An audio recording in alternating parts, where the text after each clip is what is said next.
Friday. Friday. Look, we're going to be doing a quick review. So I'm going to give you a few moments to receive your notifications. Happy Friday, everybody. And while we're doing this, I'm going to be changing some of the settings here. I hope you all are having a fantastic day. As you receive your notifications, come on in, introduce yourself, let us know where you're watching from, and see if I can start with you a question. Well, it is not showing. We'll figure it out. So I got questions here though. So that's all that matters. Hey, everybody. Come on in. Welcome. And for whatever reason, my questions are not coming up. So I'll have to, hey, hello. And it looks like I am going to have a hard time seeing that. So I'm going to look at it from my phone so I can see your name. But hello from New York. I know it's cold in Florida and we cannot complain because I also know it's cold in New York, but I hope that you all have warmer weather coming soon. Hi, everybody. Good evening. A lot of my New Yorkers are on. I'm from New York. And so I know I don't sound like Alicia Keys, but let me pull it up on my phone so that I can actually see your names a little bit better on my other phone. And in that way I can participate also. I had a whole question and answer segment lined up, but the slides are not pulling up. So I'm going to ask the questions from this phone. And I hope you all are okay with that. In the meantime, if you have any questions about anything, go ahead and put it in the chat. Hello, everybody. Hey, happy Friday. We had a busy week, and I hope that you all have just had an awesome week also, that you get to prioritize yourself this weekend, this Super Bowl weekend. I have no plans to watch the game because the Jags didn't make it. But if somebody wants to invite me and you have good food, I will come and I will watch the game with you in Jacksonville because I'm not traveling.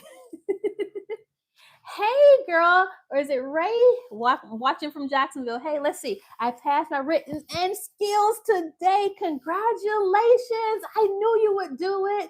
Hi from Florida. I would like to take CNA class. How much is it? I can't see the price on the website. So when you're on the website, you would click on class schedules and that's how you see the price. But it's right now we have a special for $200. The normal price will be $225, but we have the 2-day weekend and then a 4-day if you're coming during the evenings. We're in Jacksonville. We do have some other instructors though that I've personally trained who are throughout the state of Florida. And so if you need their information, just email us and I'm gonna if I can, or if I can get one of you all to help me out, put our email address in the chat. That's admin@fltraining.com. That's ADMIN at fltraining.com. And I'll try to do it on this phone over here. So just bear with me. Want to make sure I'm not missing any of your comments. But we'd love to have you in Jacksonville. We certainly would. But if you can't make it, I've trained a lot of people in South and Central Florida, so I can help you meet them. All right, my phone is working. All right, so since I can't do the Q&A because my slides are not up, what questions do you all have? So we don't offer the 120-hour course. We provide we call it exam prep. We provide the course for those who want to challenge the state exam. So Florida is one of those unicorns. In Florida, you don't have to go to school to be a CNA. If you know your skills and you can pass the test, you get up to 3 attempts to take your test as a challenger. After the 3rd attempt is when you need the 120-hour course. If you are now required to take the 120-hour course because you weren't successful before, I'm going to recommend that you either contact the Salvation Army because they usually have free classes, the American Red Cross. Sometimes Goodwill has the free 120-hour courses. What I don't want you to do is spend a whole bunch of money to take that 120-hour course when there are agencies that provide that training for free. And that's like nationwide, you all. So if you want to become a CNA and you have the time to take the 120-hour course, the 2-month course, contact the American Red Cross. Don't ask me for the information. I don't have it, but just type in American Red Cross CNA on Google and it should pull it up for you. Let's see. I just want to share. I got catheter care and I remember your words. That's right. Wash, wash, rinse, rinse, dry, dry. I was too excited about that. Sorry. I'm so proud of you. What's a good way to study medical terms? So we have a full library of medical terms, but we are going to start doing that. Let me see. A good way to study is to take notes whenever you do study. See if your school has free resources. Oftentimes in the books, if you already have some books, they have a glossary. Look in the glossary or the index for different terms. And whenever you are answering test questions, if there's a word when you're practicing test questions, if there's a word that you don't understand, I need you to look that up. Muscle memory and you actually writing things down is the best way for you to understand medical terminology. And what are your thoughts on reptile culture? No thoughts. If a reptile happened to be one of my patients, reptile culture, I would take care of that patient the best I could. So I don't know about that one. Let's see this one. Is the PCT NHA exam close to CNA? No.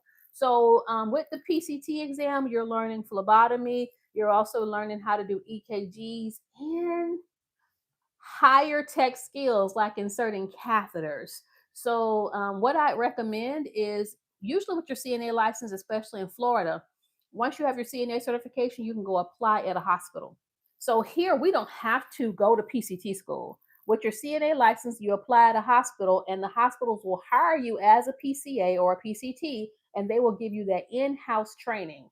So be careful just going to school for PCT or trying to be a PCT or a PCA, especially if your goal is nursing, because I don't want you to spend a whole bunch of time on doing something, spending 9 months to learn how to work in the hospital when a hospital will hire you with a CNA license and train you and pay you to learn the skills. So that's my recommendation on that. Great questions, everybody. Thank you, ma'am, for helping me pass my exam 2 years ago. Woo woo! You all make me happy. Okay. My fingers still stink. I need some moderators. Let me set some moderators. Sharon, I'm making you a moderator. You may need to block some people. Novelette, I'm making you a moderator. So if anybody starts saying anything inappropriate, I'm going to need for you all to help me out. And let's see, the Lou Will, if I can find you, you're also now a moderator. So as soon as I can choose the right option here. Thank you all. Please keep the crazy comments to a limit. Otherwise, our moderators are going to put you in time out. You all have free will to put people in time out. Yay! All right, so let me get to these questions because I promised you all some questions tonight. I'll continue answering your questions as you answer some of the practice questions I have for you. Don't get scared now because I got my moderators on the case. Thank you, moderators. All right, so here's the first question. And of course, you can't see it because it's not working right. But what is a prefix in medical terminology? Is it a word part added to the end of a word? Is it B, a shortened form of a term? C, the main part of a word? Or D, a word part added to the beginning of a root word? What is a prefix? So someone says that I look like I smoke something. Let's just go ahead. I'm going, you know what? So the beautiful thing about YouTube that you all don't know is that I can just totally banish people from the channel. And so if they say something crazy, I'm just banishing them. So this is not our traditional audience because I'm live streaming. And so anybody from anywhere can just chime in and say crazy stuff, which is why I need my moderators. So that is right. Yes. A prefix is a part added to the beginning of the word. That is correct. All right, so next one would be, you may have to write this one out. What does the medical term CVA stand for? Is it A, cerebrovascular accident, B, cardiovascular accident, C, chronic venous insufficiency, or D, congenital valve anomaly? What does CVA stand for? And I'm sorry you can't see it on the screen. I see A's, I see a C. Anyone else? I'm going to repeat that. A was cerebral vascular accident. B is cardiovascular accident. C is chronic venous insufficiency. And D is congenital valve anomaly. That's right. The A's have it. Great job. And so I'm going to try to show you this photo. So remember, with a CVA, your patient's going to have one part of their body that is weaker than the other. And so it's usually going to be one side that is weak. Uh-oh, this light is flashing. Let me turn it off. There we go. Just going to turn it off altogether. All right, let me get another light, you all. Well, that's fine. It's nighttime. You all understand. So a CVA, they're going to have one part of their body that is weak. As a CNA and you're helping someone, let's say to the bathroom, and they have a weakened side of their body, what side do you support? So as you saw in the image, the person had a cane. They had a cane on one side of their body. Let me find it again.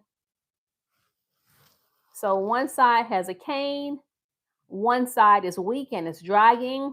Which side do you support? Their strong side or their weak side? And I'm going to fix these lights.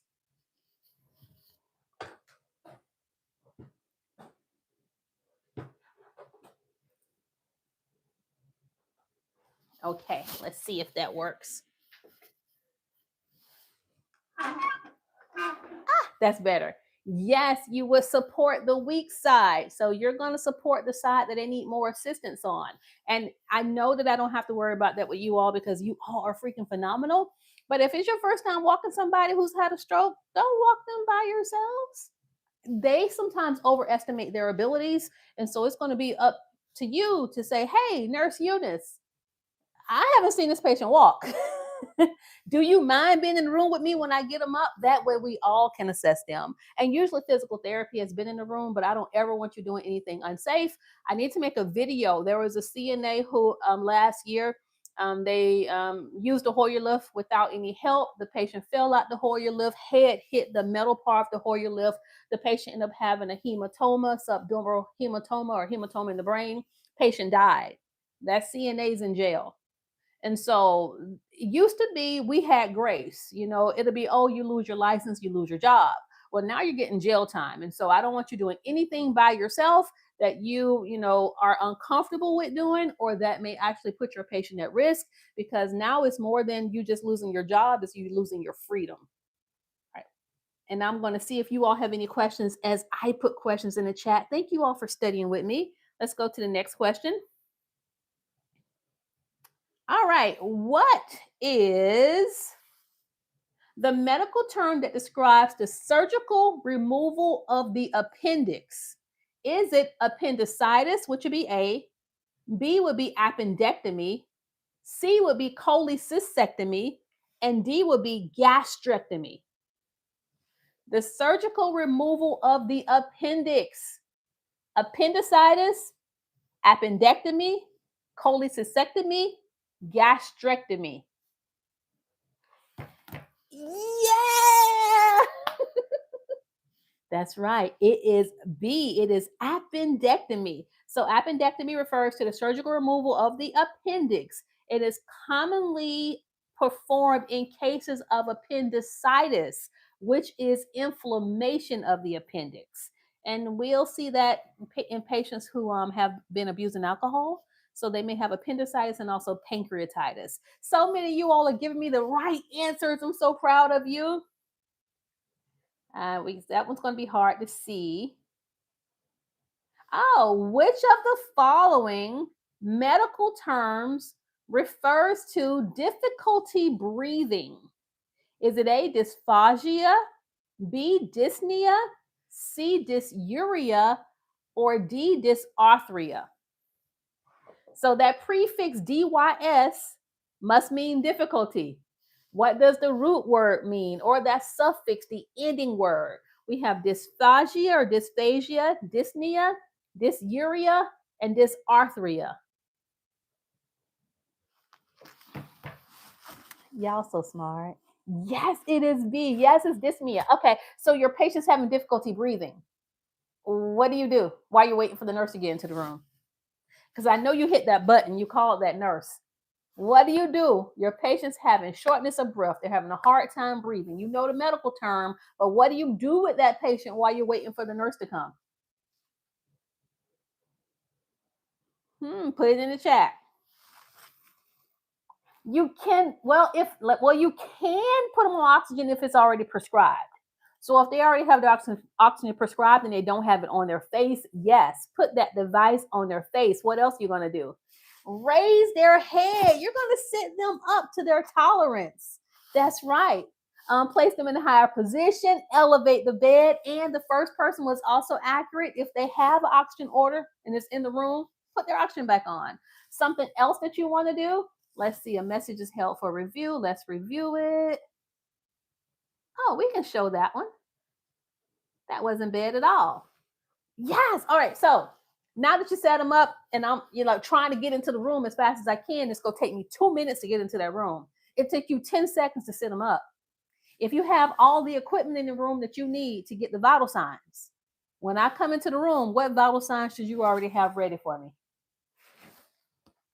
What vital signs should you have ready for me? You all are using the correct terms. I see Fowlers. I see sit them up. All right, someone said blood pressure. Keep it going. Keep it going. Pulse. Keep it going. Help me out. Blood pressure, pulse. Oh, too sad. What else? What else?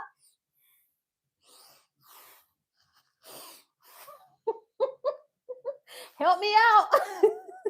What else? You're missing a vital sign. Respiration. So by the time that nurse gets into the room, look, 2 minutes is a long time when a patient's struggling to breathe.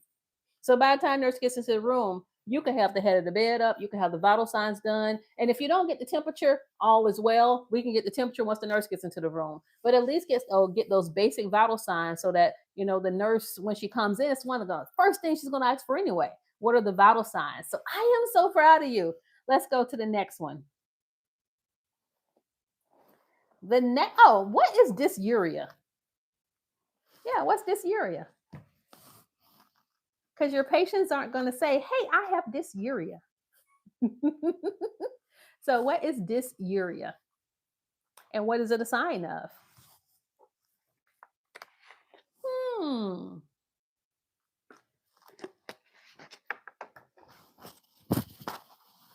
Dysuria. What do you think, everybody? Dysuria, DYS stands for difficulty or painful. And looks like, I can't see it. Is it Natty or Marty? Yes, difficulty urinating. So when would a patient have dysuria? Difficulty passing urine. Yes, they're going to have dysuria if maybe they have a UTI or when that catheter comes out. So whenever we remove that catheter, remember, we had a flexible tube in their urethra, the tube that they urinate out of. And so whenever we remove it, even though we may have removed it gently, usually the first time they void, it's going to be painful. You may even see a little bit of blood tinged urine. And so dysuria after catheter removal is normal. Let's go to the next one. When we say a patient is tachycardic or they have tachycardia, what heart rates are we speaking of? When a patient has tachycardia, their heart rate is greater than what? So that's going to require you to know the normal heart rate. So their heart rate is greater than X if we say they have tachycardia.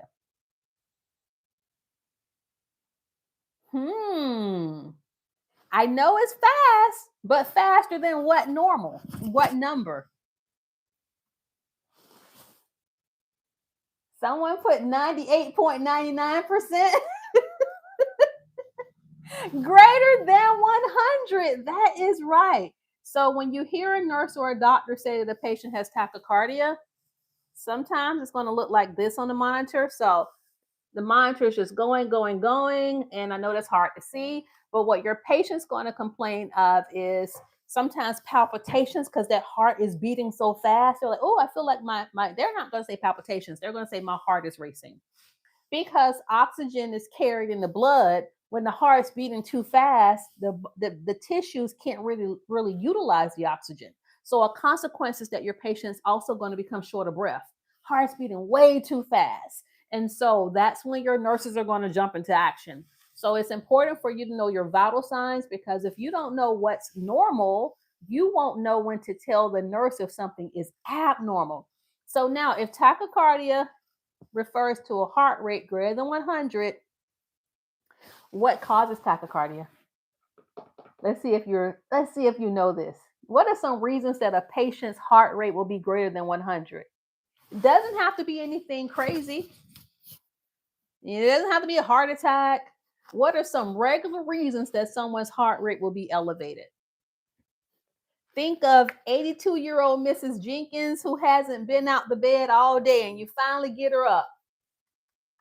Exercise. For her, just walking to the bathroom is exercise. Somebody who has COPD, because they're having a problem breathing, any little movement they do is going to increase exertion. Something else, you all, fever and pain. That's right. Fever, pain, stress. Look, y'all stressing me out. Y'all getting on my nerves. That can cause someone's heart rate to be elevated too. So that's why we don't need you to panic. We just need you to notify your nurse. Your nurse will go into the room and do the rest of the assessment. What is the normal range for respirations? The normal range for respirations is what? For an adult. When you take your CNA examination, it's geared to an adult audience. It's not geared toward kids. So if you want to go work at a children's hospital after you pass your CNA examination, what you're going to have to do is, once you pass your exam, you go back and you study the pediatric vital signs and pediatric conditions such as broken bones, juvenile diabetes, head injuries, trauma, things that would be associated with the pediatric population, so that when you interview at that hospital, you will, have a better understanding of the age groups you're going to be taking care of. So that's right. Respiration rate is 12 through 20. Your patient has sleep apnea. No movement for about 10 seconds. And you're like, please, patient, breathe again. Please, patient, breathe again. According to textbook, how long must you count the respirations for? So somebody with sleep apnea, somebody with an abnormal respiratory pattern, how long do you count their respirations for? Not what you see in the facility. Let's see if you got it.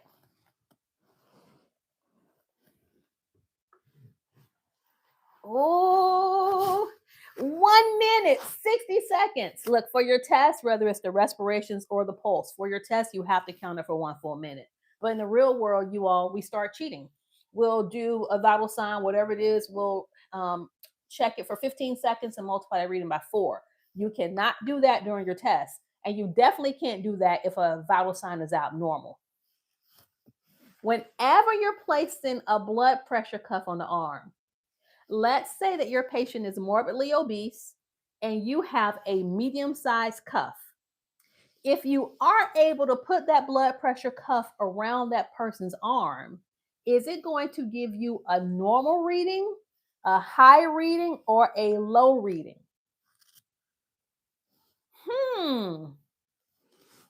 Your patient's arm is this big and you put that teeny tiny cuff on their arm. High reading, normal reading, or low reading? What do you think, family? We see low. It's going to be high. So yes, you have to have an appropriate cuff. So whenever you put a cuff that's too small on someone's arm, it squeezes more. And because it's squeezing more, it's trying to let me try to get a reading. And it's going to be so tight on their arm, it's going to make their pressures falsely elevate. It could make it falsely elevate due to the pain. So when a cuff is too big, that's when you get a low blood pressure. When it's too small, you get a high blood pressure. And I thank you for being honest and saying you're not sure. Look, this is a safe place to be unsure. Judgment-free zone. We like to make mistakes. We laugh, and we're going to keep on going. Let's see what the next question is. And like I said, if you have questions while we're doing this, go ahead and put it in the chat. You have a patient who's diabetic, and there's an order that says blood sugar checks AC meals. What does that mean? Blood sugar checks AC meals. Does that mean during, after, or before? What does AC mean in relation to blood sugar checks?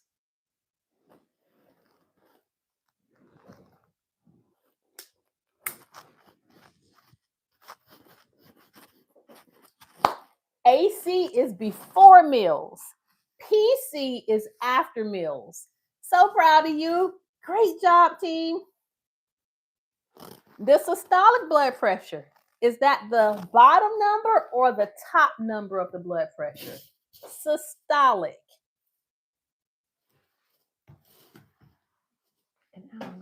I got it.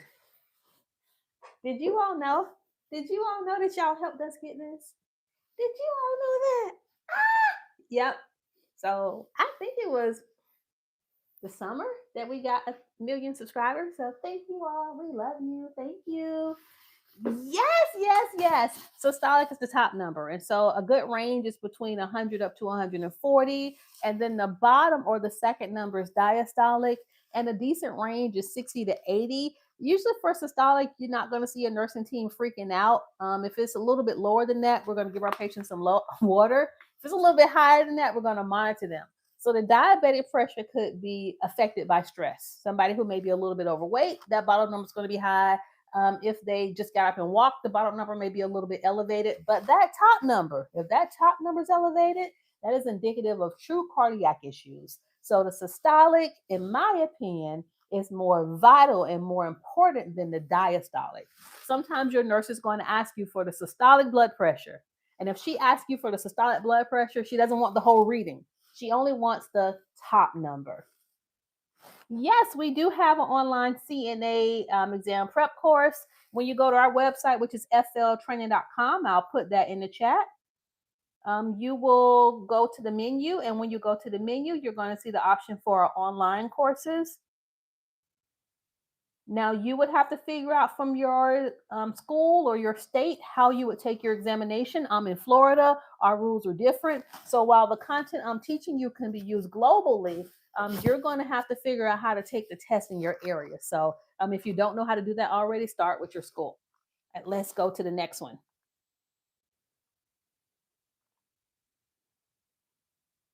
Which of the following medical terms describes the process of listening to sounds within the body, typically using a stethoscope?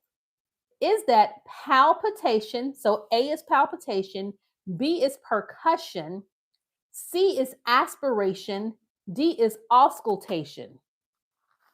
Whenever you're listening to the blood pressure with your stethoscope, are you palpating, percussing, aspirating, or auscultating?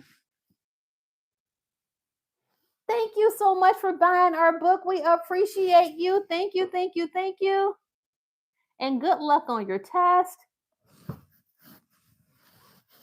And for those of you all who don't know, yes, we got our whole book. Look.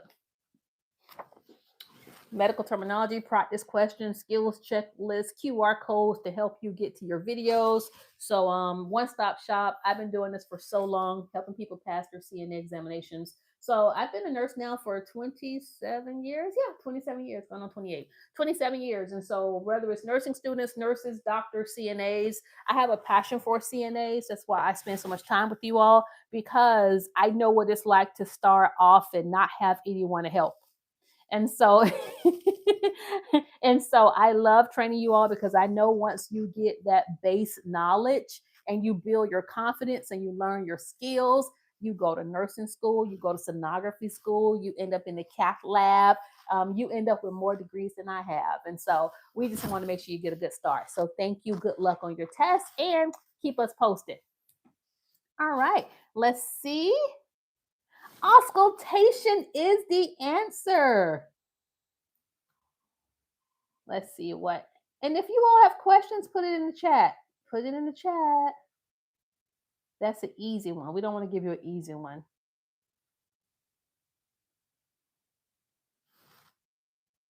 Oh, what is the purpose of intubation? When we say a patient is intubated, is it A, to deliver medication rectally, B, to place a urinary catheter, C, to drain fluid from a surgical wound, D, to assist with toileting, or E, to assist with breathing? What is the purpose of intubation? And that same website, looks like Bayana. I'm going to put it back in there again. Whenever you go to our website, fltraining.com, you would be able to order our book. And if you're in Jacksonville, you can just come to the office and purchase one. There we go. I just put it in there because I had forgot. I never pressed in. So there it is. Yes, whenever we intubate someone, it is to help with breathing. Get to the right image here. So this is what it looks like when a patient's intubated. When a patient's intubated, they have an advanced airway. And so usually we're going to start with like an oral intubation tube. We call it an endotracheal tube.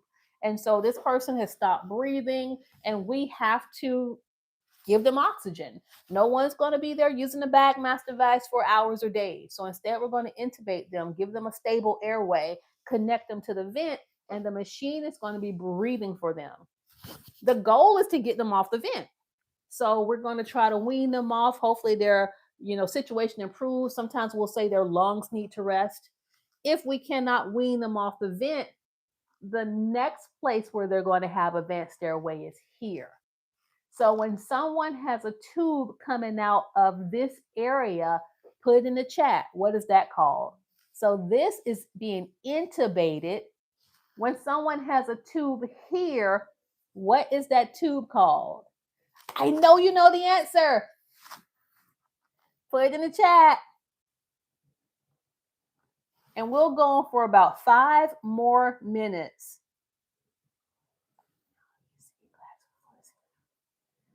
I'm going to answer that question about CE. And you're in Florida, that's easy. I got you. When someone has a tube here, what is that tube called? Close. I see tracks. Change that K to an H. And then give me the full word. So it is a tracheostomy. So whenever someone has a tube coming out of their trachea, it's a tracheostomy. And sometimes they may have like this little hooded collar that gives them oxygen. Sometimes their tracheostomy is going to be connected to the vent. Other times they have their tracheostomy and they're walking around in the community. So once someone has a more stable airway, they have a better chance at having a normal life, because if they have a tube in their throat, well, that's not going to be normal. Bonus question. Can a person with a tracheostomy still have food or fluid orally? What do you think?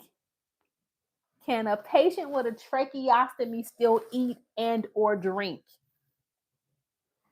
Got you thinking tonight. Tracheostomy, can they eat and drink?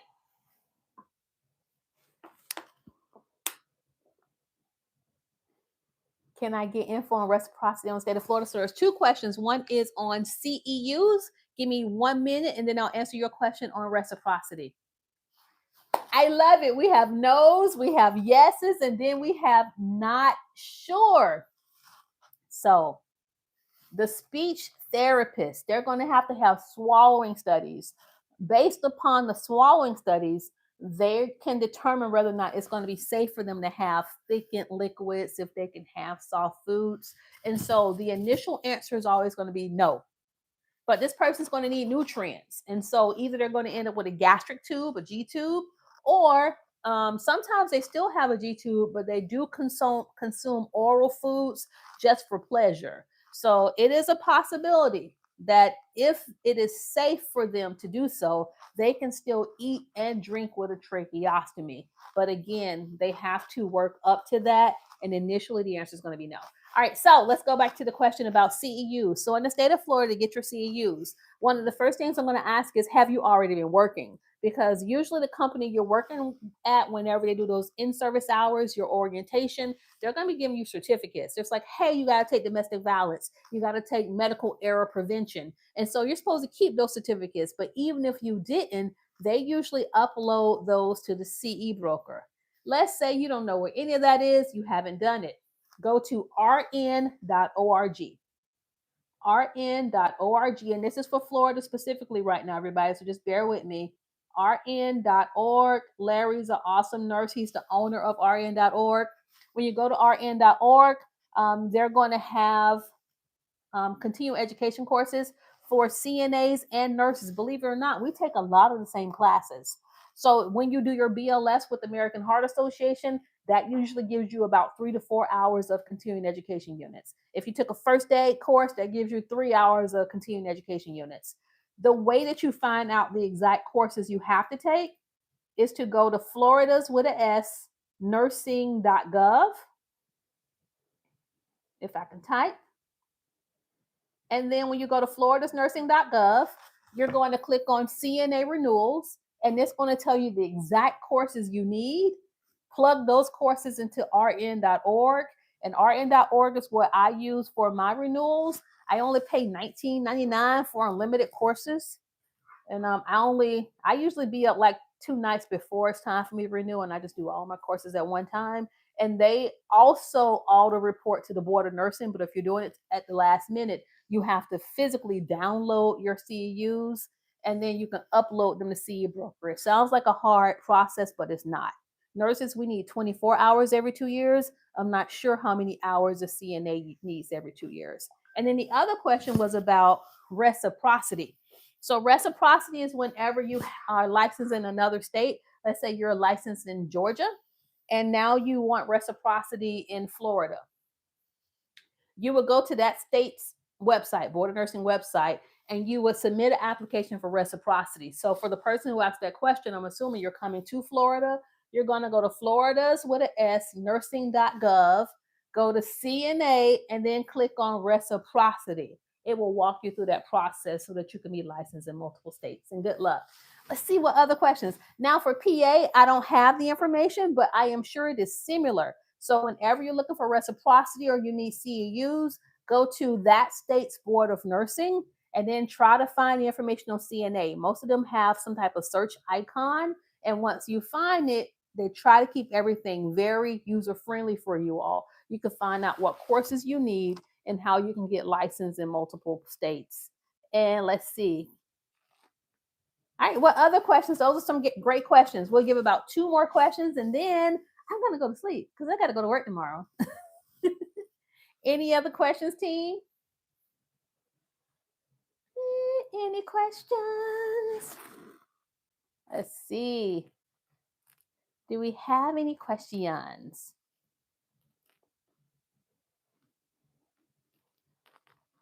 I'm going to remove that because I don't have any in my phone. I thought I had some questions in my phone, but they're not appearing correctly, so I can't do that. All right. When is your next CNA class on live? I want to say I'm going to try my hardest, like a traditional class. Going to try my hardest to do one on Monday. Yeah, I'm going to say Monday because I want to try to get a day off so I don't shoot anything on Sunday. Do you have training in Calma? I don't know if that says, because it's so far away, I don't know if that says CC. Would you write it out for me? Because I don't know that abbreviation. I do apologize. Looks like it is CCMA. So is that certified medical assistant? And if so, the answer is kind of. We partner with Career Step, and Career Step does our CMA classes for us. And I'm going to put that website in the chat. That would be floridacareeracademy.com. And don't let the fact that it says Florida disturb you, because our partnership with Career Step allows you to take classes from anywhere in the United States and we help you with your clinical placement. And so you would go to floridacareerstep.com, Florida Career Academy. I gave you the wrong one. floridacareeracademy.com. I'm going to retype that.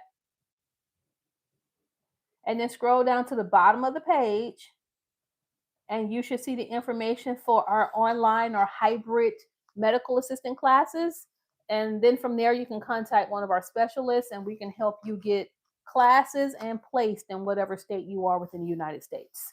All right, let's see what other questions I have. You're so welcome. Yeah, so that's right. Yes, yes, yes, we do. You'll become certified. And the fees, which I don't know all of the fees because it's so many different classes, but the fee includes the certification exam. And so we've been having great success.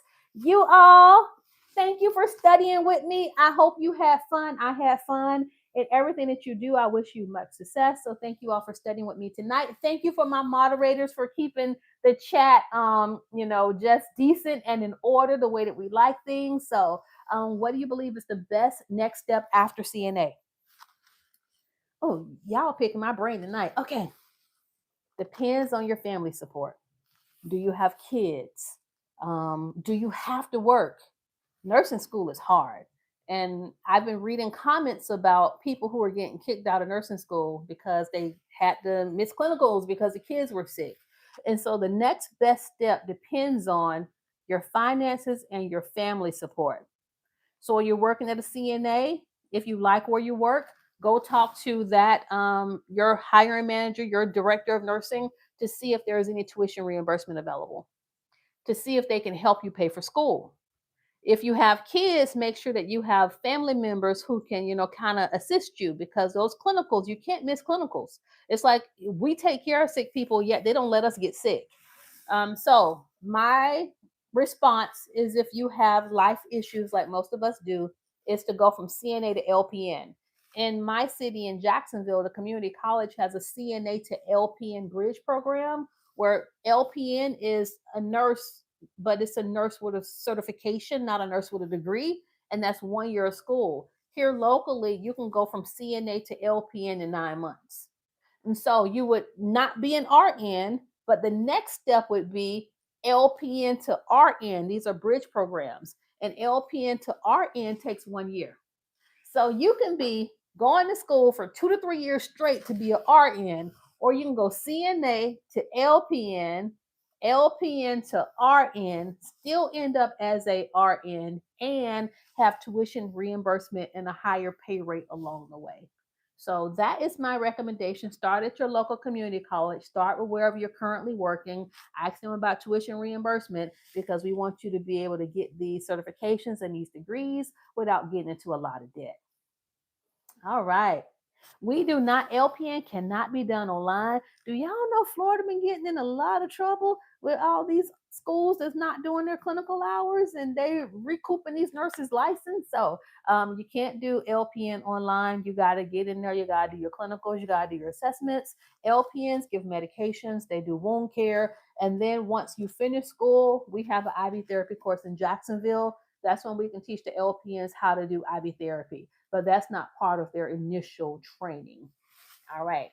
Guess what, everybody? I'm going to bed. I love you all. Good night. Thank you for watching.